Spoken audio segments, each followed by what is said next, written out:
पंकजम् ओम यो ब्रह्माणं विदधात् पूर्वं यो वै वेदात् प्रणोति तस्मै तमिदे मार्गप्रकाशं मुमुक्षुर्वैषाणमहं प्रपद्ये। ओम शांति। ओम नमो ब्रह्मादिभ्यो ब्रह्म विद्या संप्रदाय कृतभ्यो वंशभ्यो महद्भ्यो नमो गुरुभ्यः सर्वप्रजा प्रज्ञाना प्रत्यगर्भो ब्रह्मैवास्मि। हरि ओम नारायणं पद्मभवं वसिष्ठं सत्यं च तत्पुत्रपराशरं च व्यासं शुभं गौडपदं गोविन्दयोगन्मसाश्रयं श्रीशङ्कराचार्यमथात् पद्मपादं च हस्तामलकं च कृष्णं तं तोषकं वाक्यकारमन्यानसद्गुरुं पण्डितमानतोषम्।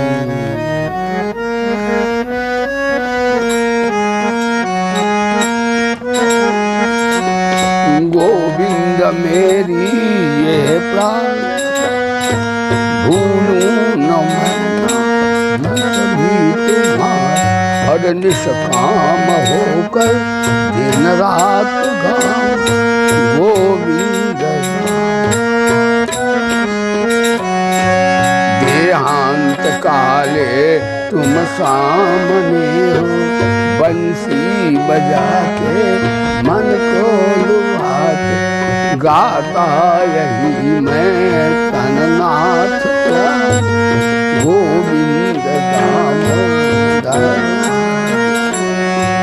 प्यारे जरा तो मन में विचारो क्या साथ लाए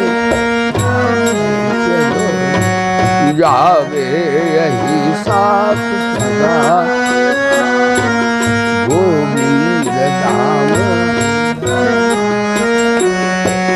सच्चे सखा हैं हरि जी हमारे माता पिता से बंधु भूलो न भाई दिन रात गोविंद दामोदर। हे नाथ अब तो ऐसी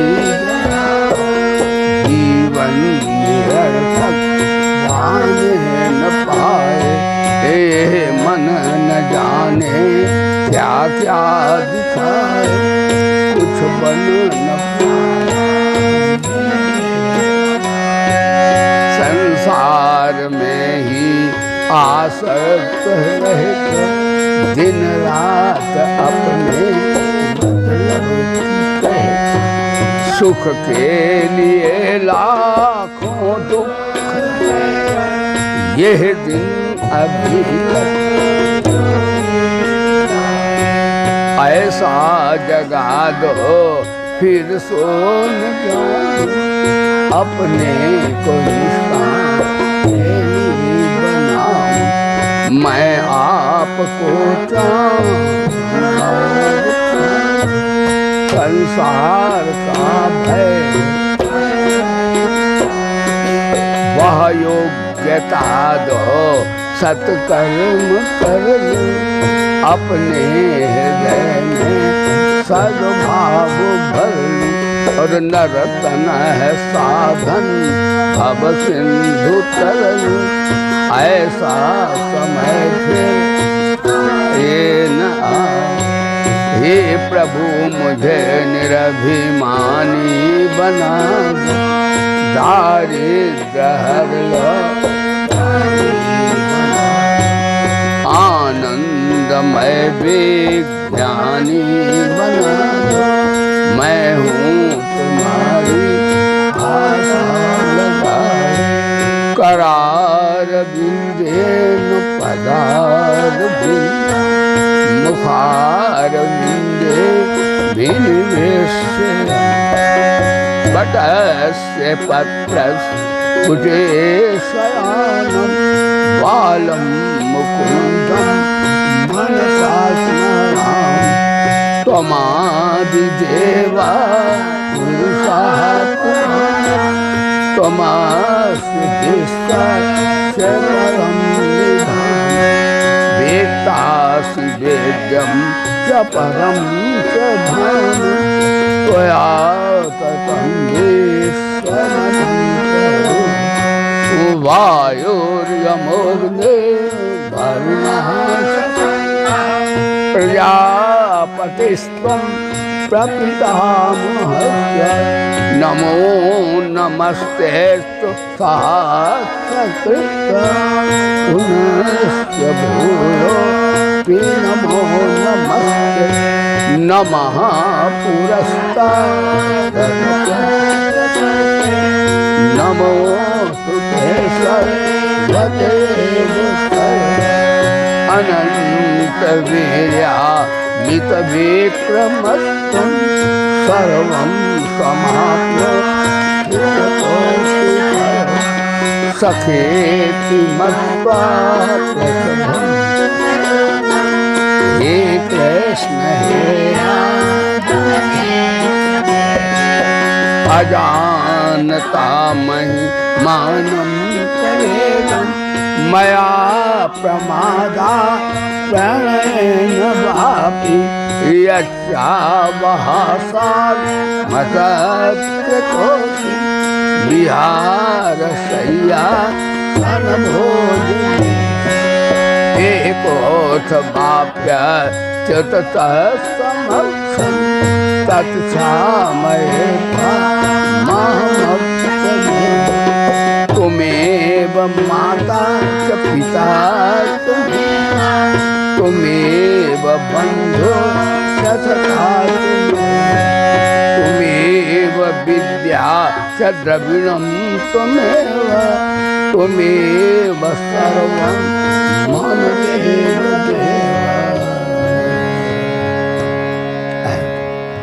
सभायाम उपस्थित सभी साधकगण, हमारे संस्कृत विद्यालय के सभी छात्रगण, हम ब्रह्म विद्या श्रवणार्थम माता भागीरथी के प्रांगण में सानिध्य में ब्रह्माभ्यास कर रहे हैं। सत्संग ज्ञान यज्ञ, सभी यज्ञों में ज्ञान यज्ञ श्रेष्ठ भगवान कहते हैं। ज्ञान के समान पवित्र करने वाला कुछ भी नहीं है, और वो ज्ञान महापुरुषों के सानिध्य में और सत्संग से प्राप्त होता है। शरीर से जल शुद्ध होता है, सत्य बोलने से मन शुद्ध होता है, ब्रह्म विद्या श्रवण करने से आत्मा का परमात्मा का ज्ञान होता है, और बुद्धि ज्ञान से शुद्ध हो जाती है। जिसकी बुद्धि शुद्ध होती है उसके लौकिक उन्नतियां भी होती हैं, और पारमार्थिक आत्मज्ञान, परमात्मा की प्यारी भक्ति, ये भी प्राप्त हो जाते हैं। कहते हैं हमारे संतों ने कहा है, कहते हैं महाराज, जप से, तप से, स्वाध्याय से, तीर्थ इत्यादि के गमनागमन से और तमाम यौगिक अनुष्ठान करने से उतना शीघ्र आत्मा परमात्मा का ज्ञान नहीं होता जितना सत्संग से होता है। उसमें होता है ज्ञान, वो व्यर्थ नहीं साधनाएं हैं, लेकिन देर होती है, और सत्संग से तुरंत आत्मज्ञान हो जाता है, भगवान की शरणागति हो जाती है। भगवान प्राप्त क्या होते हैं? एक और भगवान तो भक्त के अंग संग अधीन जैसे हो जाते हैं। कितनी बड़ी महिमा सत्संग की है। तात स्वर्ग अपवर्ग सुख धैर्य तुला एक अंग तूर न ताय सकल मिली जो सुख लब सत्संग। कहते स्वर्ग अपवर्ग मुक्ति का, उसमें सब एक तराजू में रख दें और एक सत्संग ज्ञान योग को, सत्संग को रखें तराजू में, तो बराबर न्यायन सत्संग का पल्ला भारी रहेगा। इसके समान कोई दुनिया में लाभ नहीं होता। जिसका मन सत्संग में ना लगे, हरि का नाम में ना लगे, हरि के प्यार में ना लगे, तो समझ लेना दुर्भाग्यशाली है, पूर्व जन्म का पाप है। इसलिए सत्संग अवश्य करना चाहिए। सत्संग से बड़े बड़े महापापी अजामिल, गीत, गणिका परमात्मा को प्राप्त होकर कृतकृत्य हो गए हैं। सत्संग की वैसे से बहुत सी विधाएं हैं, लेकिन हमारे संतों ने, शास्त्रों ने, वेद ने, गीता ने मुख्यतः 3 प्रकार से सत्संग का उनमें संकेत वर्णन मिलता है। कर्मयोग, ज्ञान योग और भक्ति योग। 3 ही प्रकार के संसार में व्यक्ति हैं, क्रिया प्रधान, विचार प्रधान और भाव प्रधान। क्रिया प्रधान के लिए कर्मयोग की साधनाएं सिद्धि देने वाली हैं शीघ्र। भाव प्रधान के लिए परमात्मा की भक्ति, शरणागति, प्रपत्ति से सिद्धि होती है। और विचार प्रधान वालों के लिए ज्ञान के द्वारा अकिंचन अचाह अप्रत्न होने से आत्मा का बोध हो जाता है। आप नित्य पर श्रवण कर रहे हैं, आज सत्संग में आप श्रवण करेंगे। आज का सत्संग कि भगवान को सर्व रूप से हम कैसे जान सकें। और सबसे बड़ा दुनिया में योगी कौन है? योगी तो सभी वंदनीय हैं, लेकिन उन वंदनीय में भी अति वंदनीय कौन योगी है? तो कर्मयोग, निष्काम कर्मयोग, ज्ञान योग, भक्ति योग, राजयोग, लय योग, मंत्र योग, तंत्र योग, ये सभी योग वंदनीय हैं। ये सकाम भाव से किए जाएं तो भोग योग बनेंगे, लेकिन निष्काम भाव से जड़ता संबंध विच्छेद होने पर ये सभी योग हमें जड़ता से, अज्ञान विद्या से निवृत्त करने में पूर्ण सक्षम हैं, कतई बिल्कुल हैं। लेकिन इन योगों में भी स्वबल का प्राधान्य रहता है। कर्मयोग में, ज्ञान योग में, सभी में, ध्यान योग में। लेकिन आज श्रवण आप करेंगे भगवान का जो भक्त है, भक्त योगी, इनमें भी श्रेष्ठ है। इनमें क्यों श्रेष्ठ है? इसलिए श्रेष्ठ है वो कि इन योगों में अहंता ममता देर से समाप्त होती है। दूसरा, इनमें पतन हो जाए तो बचाने वाला कोई नहीं है। भक्त योग में शीघ्र इसलिए सिद्धि होती है कि परम गुरु परमात्मा से प्यार होने पर भगवान भक्त की सहायता करते हैं, ईश्वरीय बल प्राप्त हो जाता है। इसलिए इन योगों में सभी श्रेष्ठ हैं, सबसे मुक्ति होती है। पर भगवान का भक्त जो है इन सब योगियों में परम योगी श्रेष्ठ है।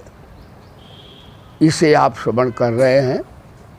योगिनाम सर्वेषां गतते अंतरात्मना भजते। और वो कैसा भगत है? वैसे भगत भागवत में 3 तरह के हैं। जो अर्चा करता है, वंदना करता है, मंदिर में जाता, नाम जपता, घंटे बजाता, कीर्तन करता, भगत है ही। लेकिन मंदिर तक सीमित रहता, फिर बाकी इसको दुनियादारी की स्मृति आती है। इससे ऊंचा भगत है। कहते महाराज, प्रेम मैत्री कपोपेक्षा, प्रेम करता है भगवान से, मित्रता करता बराबर वालों से, कृपा करता है दीन दुखियों पर, ये उस भक्त से ज़्यादा बड़ा भक्त है।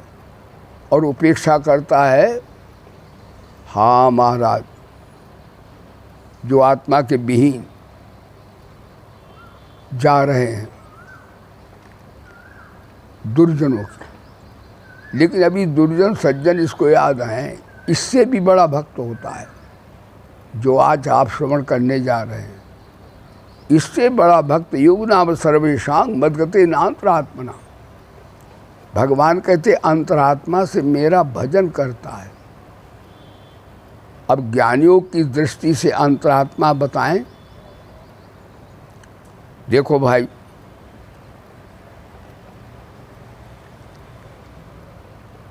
आपकी अंतरात्मा कहाँ पर है? आपकी अंतरात्मा परमात्मा से मिली हुई है कि अलग पड़ी हुई है? अंतरात्मा का भजन कैसा होता है? जैसे विश्व सृष्टि संसार चल रहा है, इसमें पृथ्वी है और पृथ्वी सबको धारण किए हुए है, और विश्वात्मा पृथ्वी में बैठ करके शक्ति दे रहा है।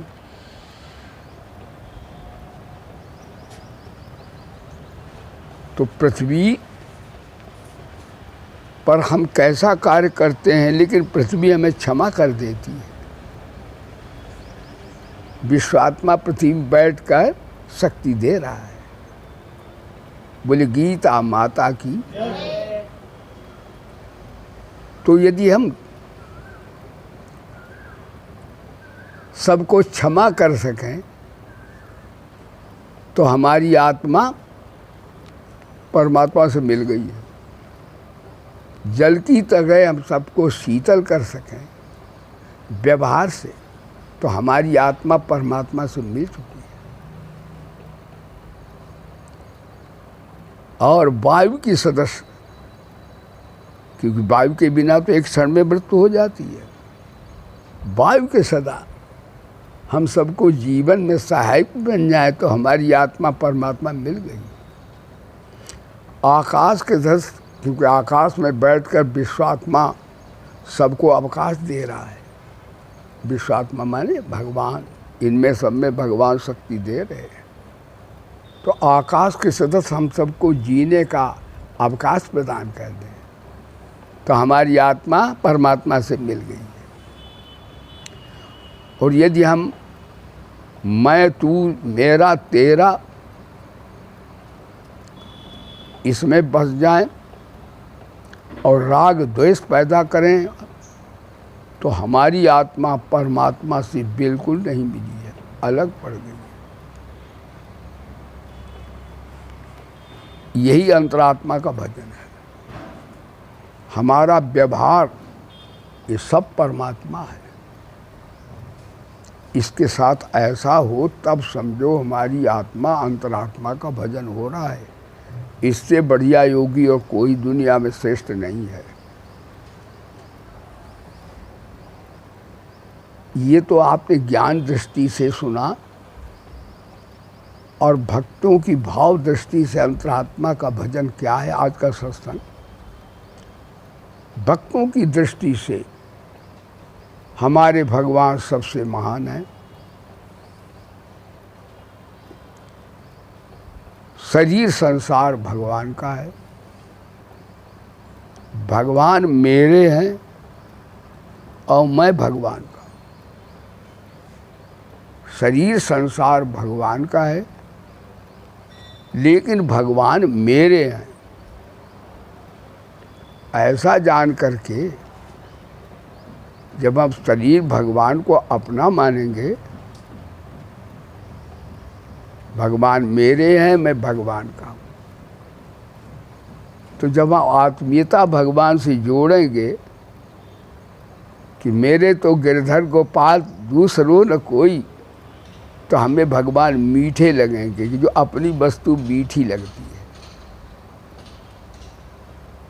भगवान मीठे लगेंगे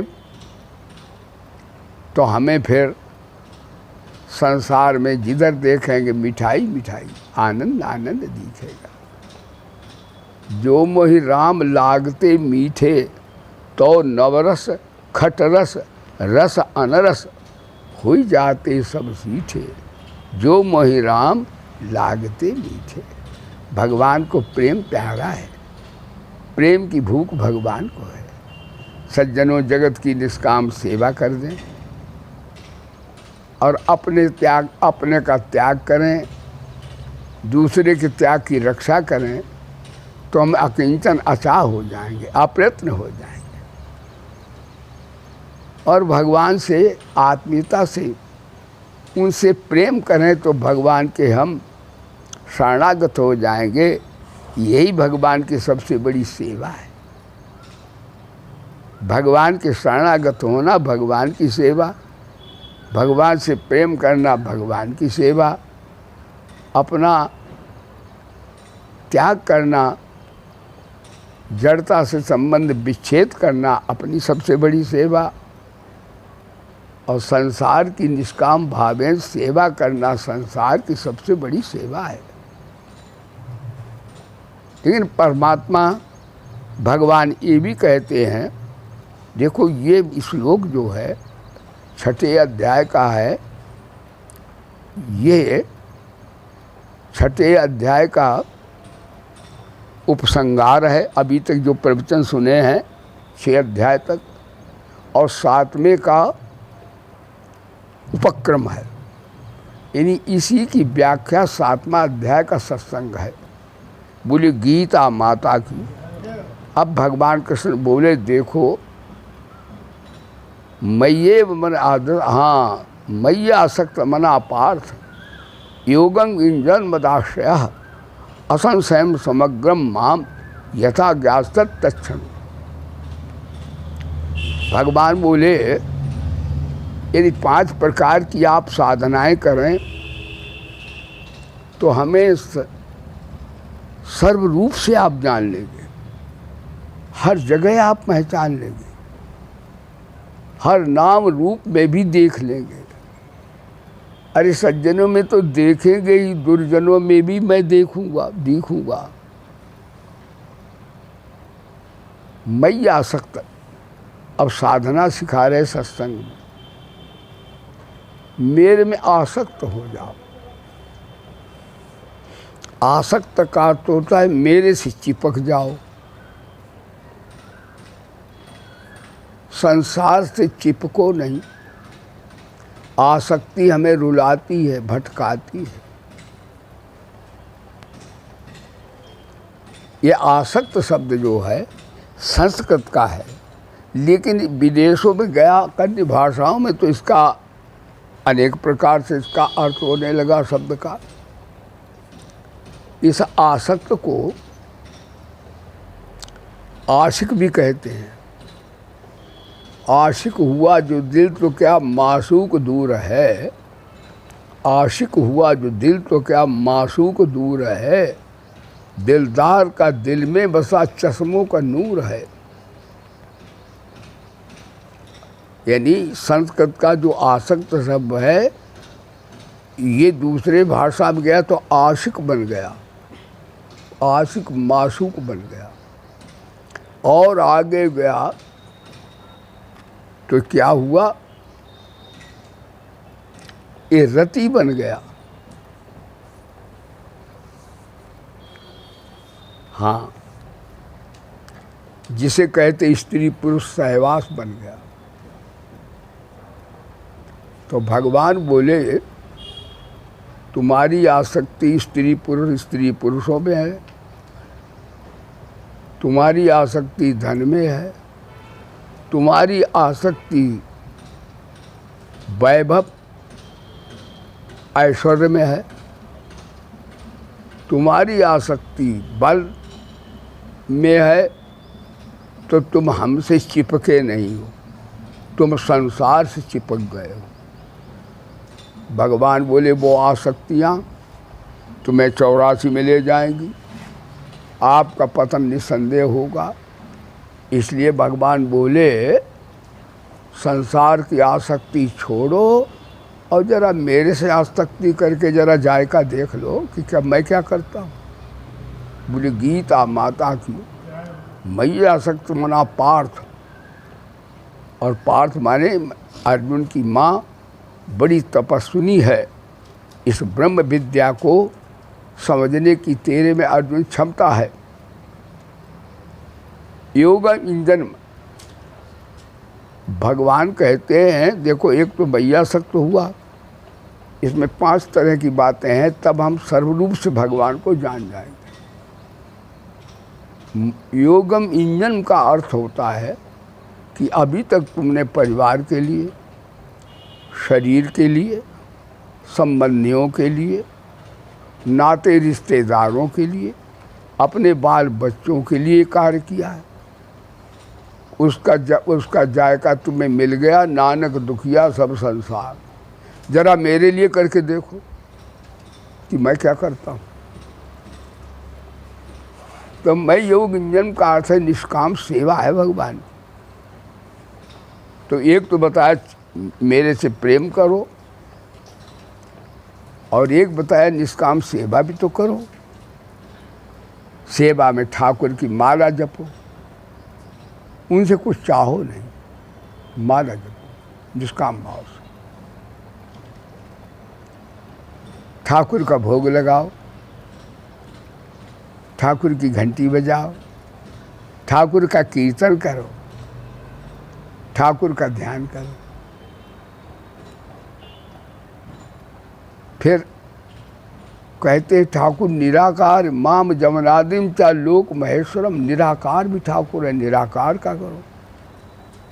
लेकिन साकार भगवान की आप पूजा करो, आरती करो, वंदन करो।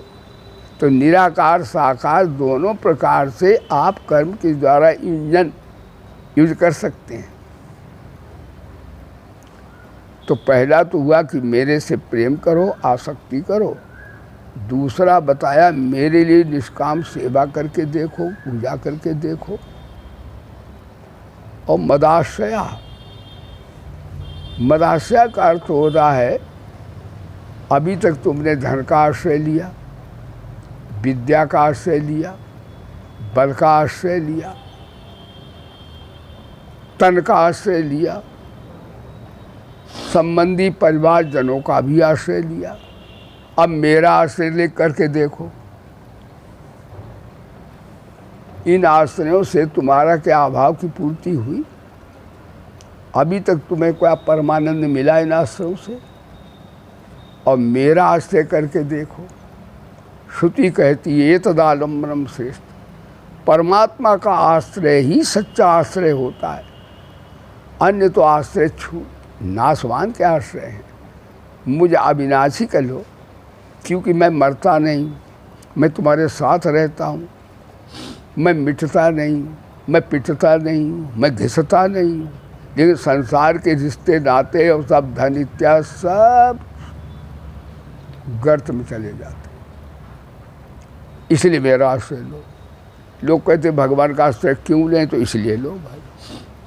तो इस श्लोक में पहली बात है मैया सकता है, दूसरा योग इंजन है, तीसरा शरणागति मदाश्रय है। भगवान बोले प्रेम भी मेरे से करो और आश्रय भी लो। ऐसा नहीं है जैसे कोई राजा की सर्विस करता है, क्यों करता? पैसा मिलेगा, फिर अपने बाल बच्चे उनको पालें पोसेंगे, अपनी धर्मपत्नी अपने बाल बच्चों का पोषण करेंगे। तो देखिए आश्रय तो लिया है राजा सेठ का, लेकिन आसक्ति है धन से, बच्चों से, घर से। भगवान बोले नहीं, मेरे आसक्त भी रहो, मेरे से ही प्रेम करो, तो समग्र रूप से तुम जान लोगे। और यदि कोई व्यक्ति आश्रय ले किसका, यानी चाहे वो ऐश्वर्य, वैभव, यश, कीर्ति और आश्रय ले धन का, बल का, बुद्धि का, तन का, तो भगवान बोले वो फिर समग्र रूप से मेरे को नहीं जान पाएगा। तो यहाँ पर आश्रय भी हो गया और वो भी हो गया, योग भी हो गया। मैया समर्पात योगम असंशयम अस्मिन् विषय न संशय। इसमें कोई संदेह नहीं है। तू असंशयम समग्रम माम, समग्र माने मैं निराकार भी हूँ, साकार भी हूँ, मैं उपादान भी हूँ, उपेय भी हूँ, मैं उपादान कारण भी हूँ, निमित्त कारण भी हूँ। समग्र रूप से आप जान जाएंगे कि ये जितना दिख रहा है ये दिखने वाला भी परमात्मा, यानी जगत को बनाने वाला भी परमात्मा, ईशावास इदम सर्वम, और जगत रूप से बना हुआ ये भी सब परमात्मा। ये 5 बातें हो गई। समग्र रूप में यथागत तत्सुन, और ज्ञान को विज्ञान बना दो, तब तो एक क्षण में ही आत्मा का बोध और परमात्मा की शरणागति हो जाएगी। कैसे हो जाएगी ये आज ही बता दूं तो कल कौन श्रवण करेगा। तो इसमें 5 बातें कोई साधक करता आज का सत्संग, तो उसे परमात्मा यत्र तत्र सर्वत्र प्राप्त हो, दिखने लगता है, दिखने लगता है। बोले गीता माता की जय, प्रेम से बोलो कृष्णचंद्र भगवान की।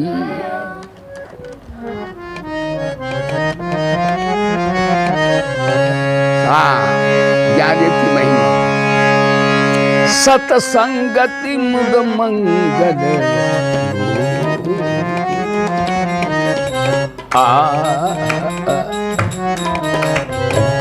सतसंगति मुद मंगल, मिलहि जो संत होए श्री राम जय राम, जय जय राम, बोलो श्री राम जय। सठ सुधरहि सत,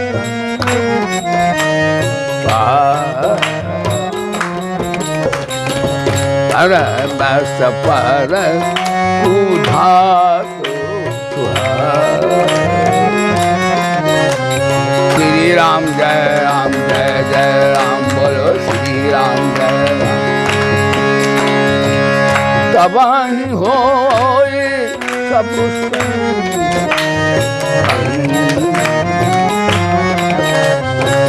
तबाही होए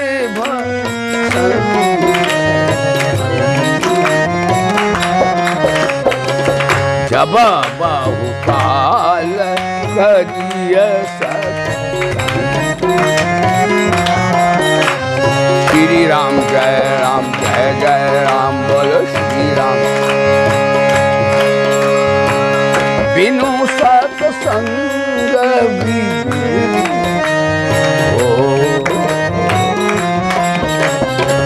राम कृपा बिनु सुलभ, श्री राम जय राम, जय जय राम, बोलो श्री राम जय राम, जय राम श्री राम जय जय जय राम। जय भगवद गीते मैया, जय भगवद गीते, हरि कमल बिहार।